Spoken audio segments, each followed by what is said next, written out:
Hello students, welcome on my channel. Today I explain chapter 11 and point 11.6. मैंने आपको पहले ही ये चैप्टर एक्सप्लेन कर दिया है. आज हम स्टडी करेंगे फोर्सेस के अकॉर्डिंग. ओके, फोर्स फर्स्ट है यहाँ पे contact force. Contact force means होता है किसी चीज़ को जब तक आप अपने खुद से आप टच करके जब तक उसको नहीं हटा रहे हैं या एक जगह से दूसरी जगह नहीं ले जा रहे हैं तब तक वो कॉन्टैक्ट फोर्स नहीं होगा. ठीक है, यानी कॉन्टैक्ट फोर्स किस तरह से होगा वो हम समझेंगे. कॉन्टैक्ट फोर्स में फर्स्ट है यहाँ पे muscular force.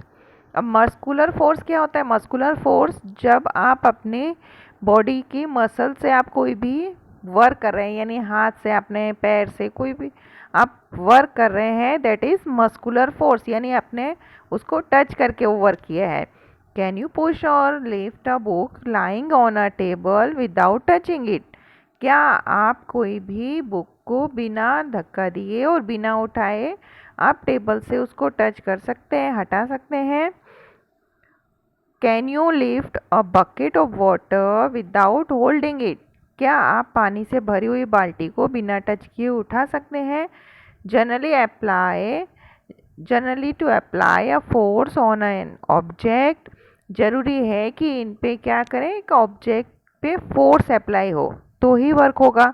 Your body has to be a contact with the object. आपकी बॉडी किसी ऑब्जेक्ट के कांटेक्ट में आई है तभी वो वर्क वहाँ पे पॉसिबल है. द कॉन्टेक्ट में also be with the help of a stick और अ पीस ऑफ रोप. यानी ये भी ज़रूरी नहीं है कि आपने टच ही किया हो, कि आप या तो रस्सी से उसको खींचा हो या आपने कोई स्टिक से उसको हटाया, वहाँ पर भी मस्कुलर फोर्स ही काम करेगा. When we push an object like a school bag or a bucket of water, where does the force come from? आप कोई भी बकेट उठा रहे हैं, स्कूल बैग उठा रहे हैं या एनीथिंग, कोई भी काम कर रहे हैं, तो ये फोर्स कहाँ से आया? This force is caused by the action of muscles in our body. ये हमारी जो बॉडी है उसकी ही मसल्स का जो वर्क हुआ है उसकी वजह से ये फोर्स आया है. The force resulting due to the action of muscles is known as muscular force. यहाँ से देखिए, the force resulting due to the action of muscles is known as muscular force. जो भी फोर्स में हमारी मसल्स ने वर्क किया है that is muscular force. Animal also make use muscular force to carry out their physical activity and other task. जो animals होते हैं वो भी अपना मस्कुलर फोर्स यूज़ करते हैं जब कभी उन्होंने कुछ एक्टिविटी करनी होती है. Animals like bullocks, horses, donkeys and camels are used to perform various task for us. ठीक है, जैसे ये सारे एनिमल्स हैं हमारे लिए काम करते हैं. In performing these task they use muscular force. उस समय ये क्या यूज़ कर रहे हैं? मस्कुलर फोर्स लग रहा है इनका. Since muscular force can be applied only when it is in contact with an object. Muscular force जब लग रहा है कोई भी, जब ऑब्जेक्ट के कॉन्टैक्ट में हम आ रहे हैं. It is also called a contact force. इसको कॉन्टैक्ट फोर्स इसलिए कहा जाता है. Are there other type of contact force? क्या इसके अलावा भी कोई दूसरे और भी कॉन्टैक्ट फोर्स हैं? Let us find out. एक होता है फ्रिक्शन. सबसे पहले मैं फ्रिक्शन के बारे में बता देती हूँ. ये फ्रिक्शन क्या होता है? फ्रिक्शन यानी एक अपोजिट फोर्स होता है. ये क्या होता है? Opposite force. अपोजिट फोर्स है यानी अगर आपने कोई भी बॉल है, जब आप उसको धक्का दे रहे हैं तो वो आगे को जा रही है, लेकिन जो लैंड है यानी ज़मीन है वो उसको क्या करेगी? अपोजिट फोर्स अप्लाई कर रही है, क्योंकि ये बॉल एक टाइम पे स्टॉप हो जाने वाली है. जब वो बॉल वहाँ पे स्टॉप हो जा रही है तो ये स्टॉप क्यों हुई, किस वजह से हो गई वो स्टॉप? क्योंकि ज़मीन के से जब वो टच हो रहा है तो उसके ऊपर एक अपोजिट फोर्स वर्क कर रहा है जिससे कि वो एक समय पे स्टॉप हो जाएगी. ओके, यहाँ पर भी वही लिखा हुआ है. Let us see. Recall some of your experience. A ball rolling along the ground gradually slow down and finally comes to rest. इसी तरह से जब मैंने अभी आपको जो बताया वही लिखा हुआ है कि एक बॉल जो है वो ज़मीन के ऊपर रोलिंग कर रही है, लेकिन एक समय पे वो रेस्ट पोजीशन में आ जाएगी। When we stop pedaling a bicycle, it gradually slow down and finally come to a stop. आप जब तक बाईसाइकिल में आप पेडल मार रहे हैं तब तक चलेगी, जैसे ही आप पेडल मारना बंद कर देंगे वो स्टॉप हो जाएगी। अ कार और a scooter also comes to rest once its engine is switched off. Similarly जैसे कार है, स्कूटर है, कोई भी व्हीकल है, तो उसकी जब हम स्विच ऑफ कर देंगे यानी उसकी तो गाड़ी बंद हो जाती है चलना।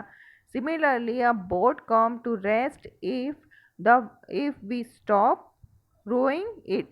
जब हम उसको यानी जो चप्पू होता है वो लगाना बंद करते हैं तो बोट भी स्टॉप हो जाती है। Can you add some more such experience?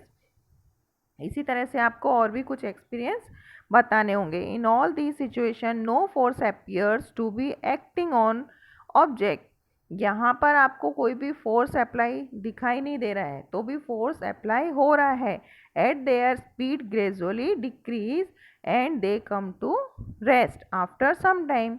जबकि हमें यहाँ पे कोई फोर्स तो नहीं दिख रहा है, तो भी एक समय पे वो वस्तु क्या होती है, ऑब्जेक्ट जो होती है वो उसकी स्पीड में कमी आ जाती है और वो रुक जाता है।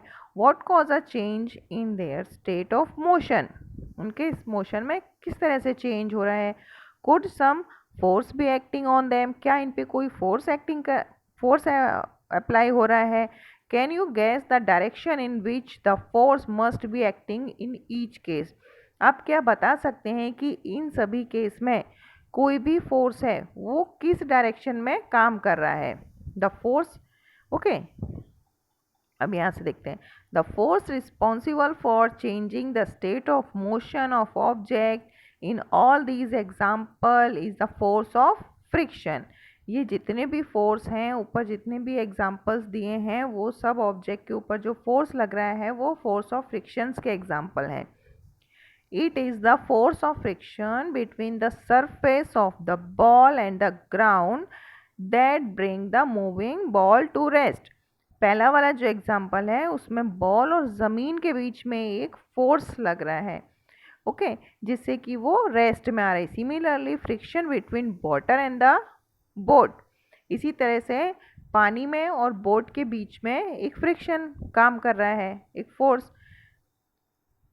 It to a stop once your rowing. जैसे ही आप चप्पू चलाना बंद कर देते हैं तो बोट स्टॉप हो जाती है। The force of friction always acts on all the moving object and its direction is always opposite to the direction of motion. ये एक आईएमपी चीज़ है, आपको पता होना चाहिए कि जो फोर्स ऑफ फ्रिक्शन होता है ना वो हमेशा मूविंग ऑब्जेक्ट के अपोज में ही लगता है, अपोजिट साइड ही जाता है। जैसे इस साइड अगर हमारा कोई ऑब्जेक्ट जा रहा है तो फोर्स ऑफ फ्रिक्शन अपोजिट रहेगा उसके, okay. Since the force of friction arise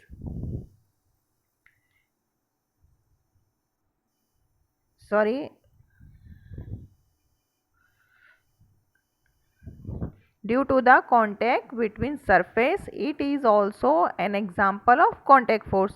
तो हम बोल सकते हैं कि ये जो फोर्स है ये भी एक कॉन्टैक्ट फोर्स है, क्योंकि ये भी एक ऑब्जेक्ट और दूसरे ऑब्जेक्ट के कांटेक्ट में आने से हो रहा है। You will learn more about this force in chapter 12। आप फोर्स ऑफ फ्रिक्शन के बारे में आप चैप्टर 12 में डिटेल से स्टडी करेंगे। You may be wondering whether it is essential for the agent apply a force on an object to be always in contact with। यानी इसके अलावा आपको पता है कि बहुत सारे जो फोर्स होते हैं और भी इन जो अप्लाई होते हैं, ठीक है, जिनके बारे में हम देखते हैं अब। नॉन कॉन्टैक्ट फोर्स, अब ये क्या चीज़ हुई कि नॉन कॉन्टैक्ट फोर्स, यानी जिसको आपने टच नहीं किया तो भी वो ऑब्जेक्ट वर्क कर रहा है यानी चल रहा है, उसको हम रोक सकते हैं इस तरह से। ये सब क्या है? Non contact. तो सबसे पहले है मैग्नेटिक फोर्स। अब मैग्नेटिक फोर्स आप सुन के ही समझ गए होंगे कि आपने मैग्नेट को देखा है ना, कभी भी आप कोई भी मैग्नेट को किसी आप आयरन की पिन के पास ले जाइए तो वो उस पर अट्रैक्ट हो जाती है, ठीक है। अब ये अट्रैक्ट कैसे हुई? इसमें कोई कांटेक्ट तो हुआ नहीं, एक ऑब्जेक्ट ने दूसरे ऑब्जेक्ट को तो टच किया ही नहीं, तो कैसे कांटेक्ट फोर्स हुआ? इसलिए यहाँ पे फोर्स अप्लाई हुआ, बट ये नॉन कांटेक्ट फोर्स है। ओके, ये रिमेंबर रखना कि मैग्नेटिक फोर्स में एक नॉन कांटेक्ट फोर्स वर्क कर रहा है। यहाँ पे एक एक्टिविटी देखो, आपको दिखा है मैग्नेट के वही नॉर्थ नॉर्थ पोल लिए हैं, फिर साउथ साउथ पोल लिए हैं, तो उस तरीके से दोनों को एक्सप्लेन किया है किस तरह से। यहाँ से देखेंगे, does the magnet on the rollers wing to move when the other magnet is brought near it. मतलब जैसे ही आप मैग्नेट को पास में लेके आएंगे तो वो दूर नहीं जाएगी, लेकिन जब पोल सिमिलर होंगे तो अट्रैक्ट होगी, और पोल क्या होंगे, अपोज होंगे तो वो, देखिए यहाँ पे मैं आपको पूरा एक्सप्लेन कर देती हूँ ये। ठीक है, आपको पता है ना मैग्नेट में रिपल्शन होता है और अट्रैक्शन होता है। ठीक है, जब सेम पोल होते हैं तो अट्रैक्शन होगा। ठीक है, जब अपोजिट पोल्स होते हैं तो क्या होता है, रिपल्शन होता है। ठीक है, तो यहाँ पे क्या हो रहा है, ऊपर वाले में यहाँ पे रिपल करेंगे और यहाँ पे अट्रैक्ट करेंगे। ठीक है, अब you have learn in class 6 that like poles to magnet repel each other and unlike pole attract each other। ठीक है, ये जो मैंने बताया वही लिखा हुआ है। अट्रैक्शन ऑफ और repulsion between object can also be seen as another form of pull और push.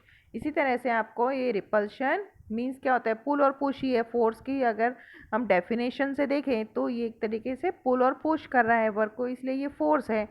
Do you have to bring the magnet in contact and observing the force between them. आप इसी तरह से मैग्नेट से आप देख सकते हैं, ऑब्जर्व कर सकते हैं। Magnet can extract a force on other magnet without being in contact with it. एक मैग्नेट दूसरे मैग्नेट के विदाउट कॉन्टैक्ट में आके ये फोर्स अप्लाई करती है। The force extract by a magnet is an example of non contact force. Okay, अब similarly इसी तरीके से एक आपको फोर्स दूसरा यहाँ पे दिखा है, इलेक्ट्रोस्टैटिक फोर्स। अब ये इलेक्ट्रोस्टैटिक फोर्स क्या होता है, चलो मैं आपको एक एग्जांपल देके ही बता देती हूँ। आपको यहाँ पे क्या, यहाँ पे तो आपको स्ट्रॉ के बारे में दिया है, एक पूरी एक्टिविटी स्ट्रॉ के बारे में दी है। अब क्या करना, आपके घर में जो कॉम्ब होता है ना, कंघा, आप उसको थोड़ी देर अपने सर के ऊपर रब करना। ठीक है, अब जैसे ही उस कॉम्ब को अपने सर के ऊपर रब करेंगे और आपको छोटे छोटे पेपर के पीसेस कर देने, बहुत स्मॉल स्मॉल पीस करना। ठीक है, जैसे ही आप कॉम्ब को अपने सर के ऊपर उसको रब करके जब पेपर के पास ले जाएंगे ना, तो पीस क्या होंगे, वो कॉम्ब के ऊपर चिपक जाएंगे। ठीक है, आप कॉम्ब की जगह स्केल भी ले सकते हैं, जो प्लास्टिक का स्केल होता है ना, उसको भी आप अपने सर के ऊपर अच्छी तरह से रब करें, फिर उसको छोटे छोटे पेपर के पीसेस के पास ले जाएंगे, तो पेपर क्या करेंगे, अट्रैक्ट करेंगे। वो होता है इलेक्ट्रोस्टैटिक फोर्स के कारण। ठीक है, अब यहाँ पे पूरा आपको स्ट्रॉ के बारे में आपको बताया। देखिए, straw is said to be, यहाँ पे क्या किया है, दो स्ट्रॉ को लिया है, पहले उसको रब कर दिया है पेपर के ऊपर। ठीक है, तो वो अट्रैक्ट करेगा, लेकिन जब दोनों ही स्ट्रॉ को आप जब रब कर देंगे तो वो रिपल करेगा एक दूसरे को। ठीक है, तो ये इलेक्ट्रोस्टैटिक फोर्स के बारे में यहाँ से यहाँ तक पूरा वही एक्सप्लेन किया गया है। ठीक है, अब हम थर्ड फोर्स के बारे में आते हैं, ग्रेविटेशनल फोर्स। ग्रेविटेशनल फोर्स तो सबको पता है ना, ग्रेविटेशनल फोर्स क्या होता है, अर्थ पे होता है। अगर आपने कोई भी चीज़ ऊपर की साइड फेंकी है तो हमेशा वो नीचे ही आएगी। क्यों आएगी, because earth have gravitational force. Okay, you know that a coin or a pen fall on ground when a slip of your hand। जब भी कोई भी पेन नीचे गिर जाता है या कोई सिक्का आपके हाथ में से क्यों गिर जाता है, the leaves of fruit also fall on ground. कोई भी पेड़ की पत्तियां या फ्रूट है वो भी ज़मीन पे गिर रहे हैं, when they get detached from the plant। ठीक है, जब टूट रहे हैं।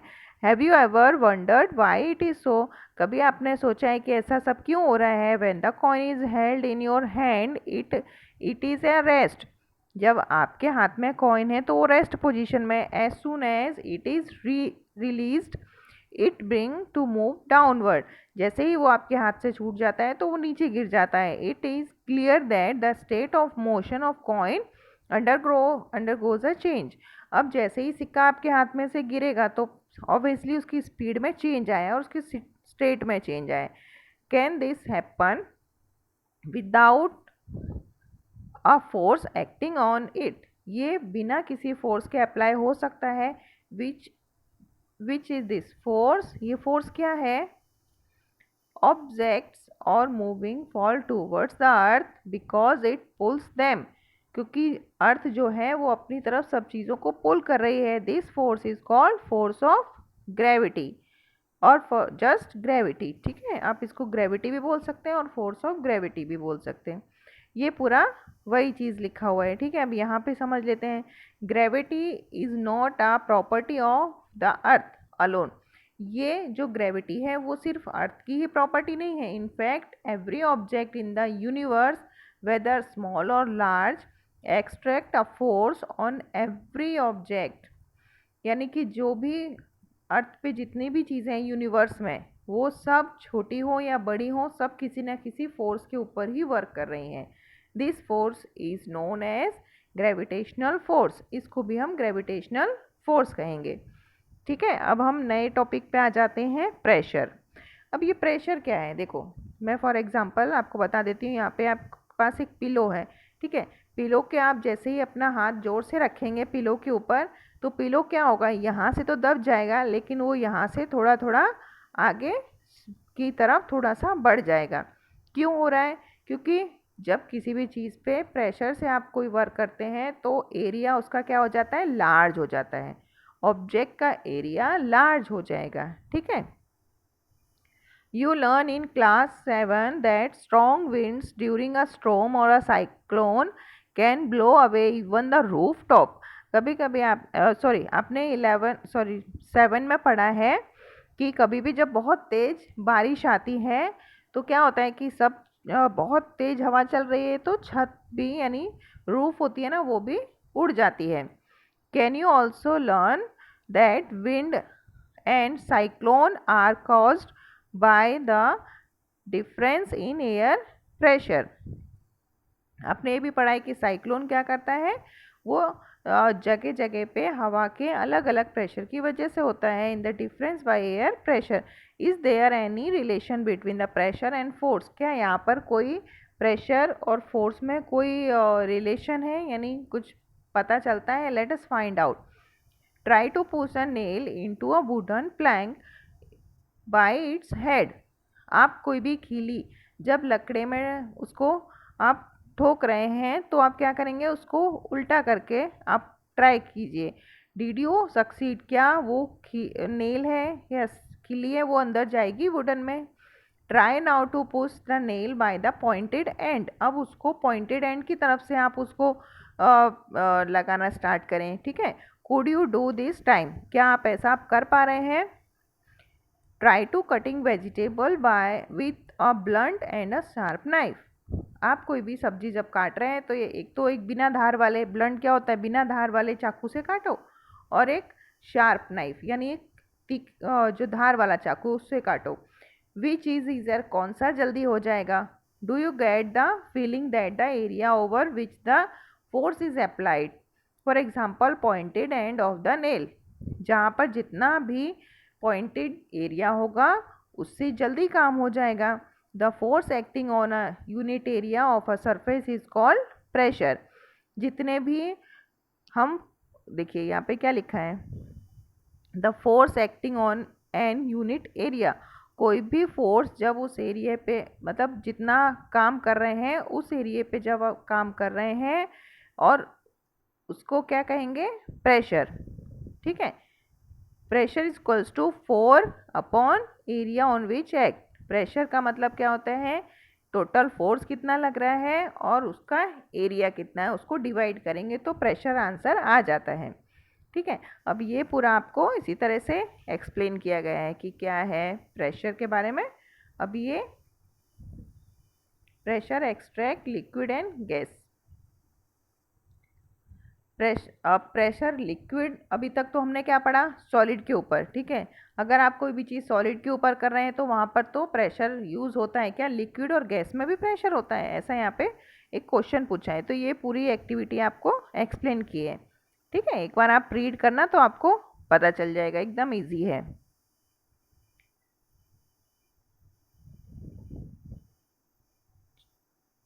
चलो मैं आपको थोड़ा सा एक्सप्लेन कर देती हूँ किस तरह से। अच्छा, आपने कोई भी यहाँ पे बॉटल देखिए एक्टिविटी,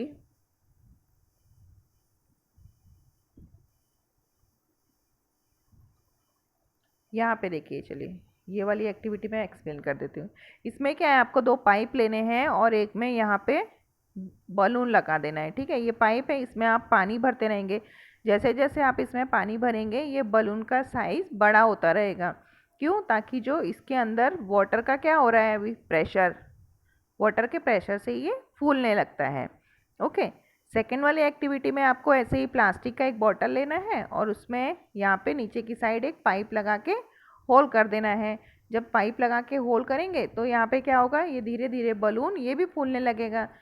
सेम एज एयर जो है वो लिक्विड में प्रेशर दे रही है। ठीक है, सेम एक्टिविटी हेयर, यहाँ पे आपको बताना है कि क्या प्रेशर सेम डिस्टेंस पे वर्क करता है। देखिए यहाँ पे एक बॉटल है, बॉटल में इक्वली डिस्टेंस पे 4 होल किए हुए हैं।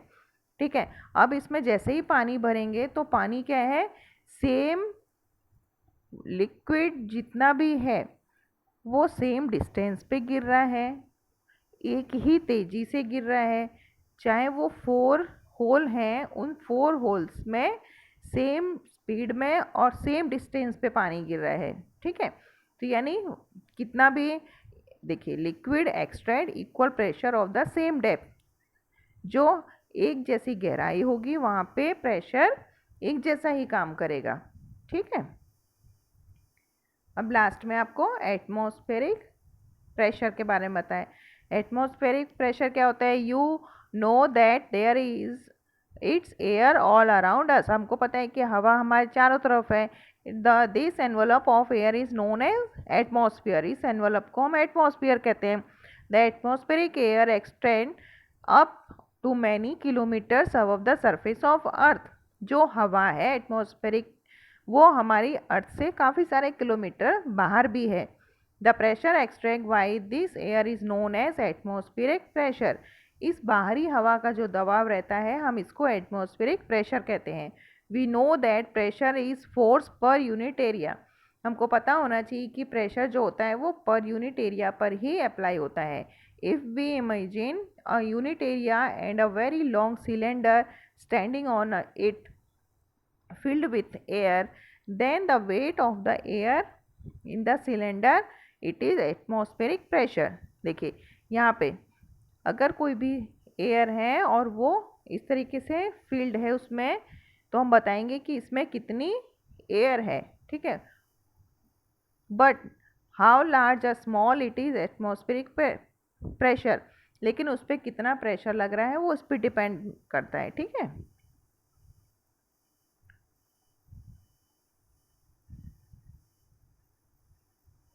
now let us see, now finish this chapter। ठीक है, अब आप इस चैप्टर को रीड करेंगे। आपको कोई भी क्वेरी है तो आप कमेंट में जाके पूछ सकते हैं। ओके, हाँ, today question, what is contact force and what is non contact force. कल इसका आपको डेफिनेशन देना है। डेफिनेशन आता है तो ठीक है, नहीं तो आपको मुझे कुछ एग्जाम्पल्स देने हैं। ठीक है students, thank you for watching, bye.